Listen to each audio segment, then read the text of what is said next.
현재 중2 이하 학생들, 그러니까 2009년생들부터 본격적으로 적용될 고교학점제의 내신평가 방식이 확정됐습니다. 교육부가 2023년 6월 20일을 발표한 공교육 경쟁력 제고 방안에 해당 내용이 담겼는데요. 고교 내신뿐 아니라 특목 자사고 존치 방안에 대해서도 구체적인 언급이 있었습니다. 이번 영상에서는 고교 내신 관련 변화를 중심으로 그것이 입시에 미칠 영향까지 살펴보도록 하겠습니다. 고교 학점제가 현재 중2 이하 학생들에게 중요한 두 가지 이유가 있습니다. 첫째는 고등학교 입학 후에 해당 학생들은 대다수 과목을 선택해서 듣게 되는데 이 선택 과목에 따라서 입시 전략이 크게 달라질 수밖에 없습니다.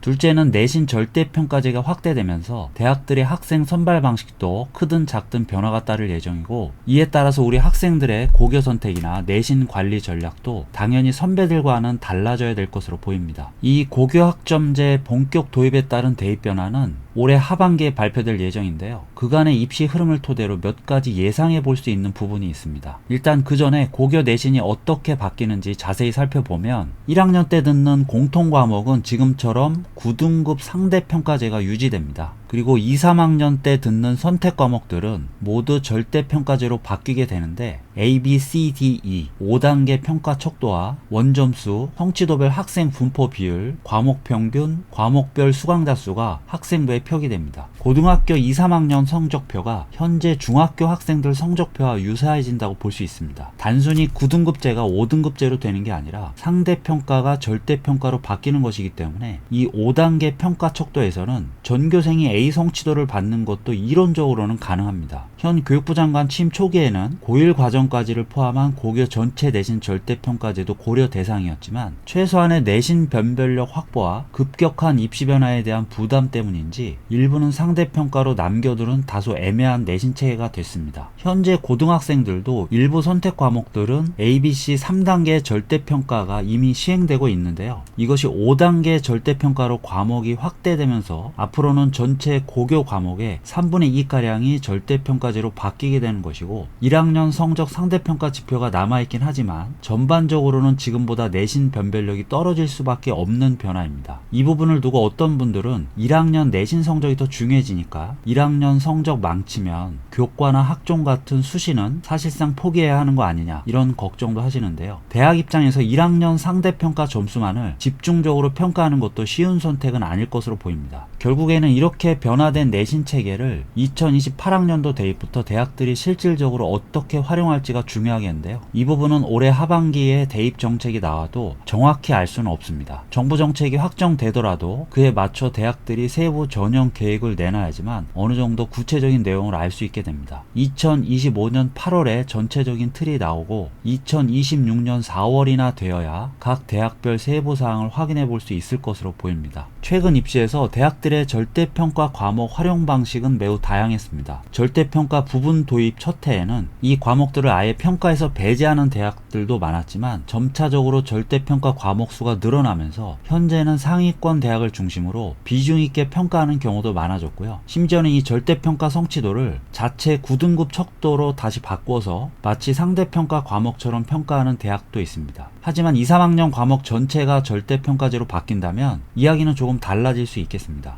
대학들은 앞으로 이런 내신 활용에 대한 고민이 깊어질 수밖에 없는데, 특히 상위권 대학일수록 절대평가 내신을 비중 있게 활용하기는 쉽지 않을 전망입니다. 절대평가 내신에서는 아무래도 최상위권 학생들의 변별이 이전보다 어려워지기 때문이겠죠. 물론 지금 일부 대학처럼 각 성취도별 성취 비율이나 과목 평균 점수까지 활용해서 학생부에 나와 있는 5단계 척도보다는 더 변별력 있는 지표를 만들어 활용하는 것도 가능한 일입니다. 하지만 그럼에도 불구하고 결국 내신 중심으로 뽑는 지금의 학생부 교과 전형은 변화가 불가피할 것으로 보이는데요. 최상위권 대학을 중심으로 교과 전형 선발 규모가 축소되거나 아니면 학생부 면접 수능 최저 같은 다른 전형 요소들을 함께 활용하는 교과 전형으로의 변화가 따를 수 있겠습니다. 실제로 이런 변화는 최근 상위권 대학들에서 이미 조금씩 일어나고 있는 일입니다. 마치 학종 비슷한 교과 전형이 늘고 있는 상황인 거죠. 그렇다면 학종은 어떨까요? 학생의 진로 적성과 관련된 정성평가를 강조하고 있는 학종은 과목 선택권이 넓어지는 고교 학점제에서는 더 확대되고 지금보다 더 전향적인 정성평가를 추구할 확률이 높습니다. 이렇게 정성평가가 지속되거나 강화된다면 단순히 내신 등급이 안 좋다고 1학년 때부터 학종을 포기할 필요는 없을 것으로 보입니다. 대신 자신의 진로 탐색과 목표 설정, 그리고 그에 맞는 과목 선택 관련 활동들에는 조금 더 신경 쓸 필요가 있습니다. 어떻게 보면 최근 자소서 폐지나 비교과 축소로 다소 위축됐던 학종이 고교 학점제로 인해서 다시 한번 조금 힘을 받을 수 있는 입시 여건이 조성됐다 볼 수도 있겠습니다. 이렇게 지금 중2 학생들부터 시작될 새로운 입시 변화, 이제 첫 스타트를 끊었는데요. 최근 킬러 문항으로 논란이 되고 있는 수능 정책까지 확정돼야만 보다 구체적인 입시 변화를 알 수 있습니다. 그런데 지금 분위기로 봐서는 수능 변화 폭이 당초 예상보다는 크지 않을 수도 있겠다는 생각도 듭니다. 예를 들어 수능의 전면적인 절대평가화나 서술형 수능의 도입 또는 수시와 정시의 통합 등이 급진적인 변화들이라 볼 수 있는데, 지금 내놓은 고교 내신 체계에서도 교육부는 다소간 조심스러운 선택을 한 것으로 보입니다. 만약 교육부가 수능 변화에 있어서도 이와 비슷한 입장을 갖는다면 현재 중2 이하 학생들의 고교 선택과 대입 전략도 결국은 선배들처럼 수시냐 정시냐 또는 학생 분야 수능이냐 이렇게 양분된 평가 척도 체계하에서 기본 계획을 짜야 하지 않을까 생각됩니다. 반대로 수능 변화폭이 매우 클 경우에는 그 어떤 변화를 할지라도 입시 전반의 무게중심이 학종 쪽으로 기울어질 가능성이 높습니다. 그리고 그런 변화가 고교 학점제나 2022 개정 교육과정에는 더 부합되는 변화를 할 수 있습니다. 교육부가 최근 수능 킬러 문항들을 구체적으로 제시하면서 앞으로 이런 문제들을 출제하지 못하도록 하겠다고 발표한 점만 봐도 다가올 수능 변화가 지금보다 변별력이 높은 수능 또는 입시에서 더 주도적인 역할을 하는 수능을 기대하기는 어려운 상황입니다. 결국 현재의 초등학생, 중학생들은 불확실성이 큰 수능 중심의 입시를 기대하기보다는 이제 어느 정도의 방향성이 나온 내신이나 학교생활 중심의 입시 준비에 우선순위를 두는 전략이 효과적일 것으로 보입니다. 현재 중2 이하 자녀를 두신 우리 학부모님들이 혼란스러운 현재 상황 속에서 큰 방향을 잡으시는 데 도움되셨길 바라면서 오늘 영상은 여기까지 하겠습니다. 특목 자사고 등 고입정책 관련해서는 다음 영상에서 자세히 다뤄보도록 하겠습니다.